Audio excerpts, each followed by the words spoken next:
បាទសូមមានសួរបាទពុកម៉ែបងប្អូនបាទថ្ងៃនេះមានសម្រាយវីដេអូថ្មីទៀតហើយហ្នឹងហើយជប់លៀងហ្នឹងហើយនេះគឺជាកម្មវិធីបុណ្យឡើងគេហដ្ឋានហ្នឹងហើយបុណ្យឡើងផ្ទះហ្នឹងហើយចឹងវីដេអូនេះតើតងនឹងការភ្ញៀវការក៏សុបាយមែនតើណាព្រោះគាត់ហ្នឹងហើយមានរហូតគ្រប់មុខហ្នឹងហើយមានតាំងពីឆ្លងជូរមានតាំងពីអីគ្រប់បែបហ្នឹងហើយគ្រប់អាហារដែលយើងធ្វើហ្នឹងហើយនោះគាត់អត់លើមកខាងនោះជួយគាត់ខាងម្ចាស់ហ្នឹងហើយគាត់ម្ចាស់ខាងដើមអូនហ្នឹងហើយនៅម្ចាស់ផ្ទះហ្នឹងហើយយើងទៅកម្មវិធីម្ចាស់ផ្ទះគេចឹងណាកម្មវិធីផ្ទះគាត់ហ្នឹង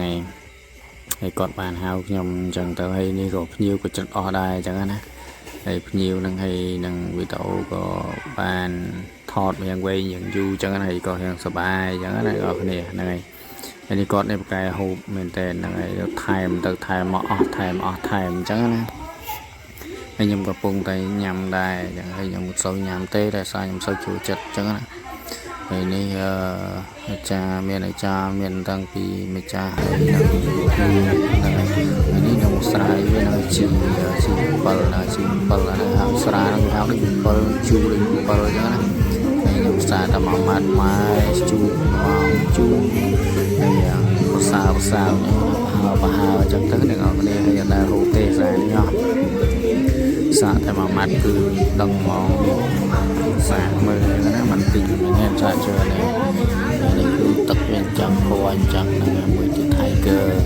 អត់មានពណ៌នេះអញ្ចឹងណាអ្នកនរគ្នា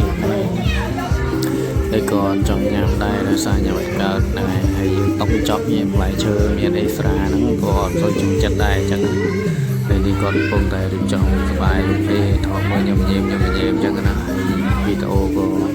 ថតនៃក៏ពេញនឹងអញ្ចឹងទៅឲ្យមើលលោកស្រីច្រើនអញ្ចឹងណាអ្នកនេះហើយក៏វីដេអូអូបឡាយយ៉ាងវែងតិចដោយសារគាត់នេះគាត់ជុំគ្នានឹងឲ្យវីដេអូក៏ចិត្តចប់ដែរហ្នឹងហើយអរគុណច្រើនជួបលោកថ្មីទៀត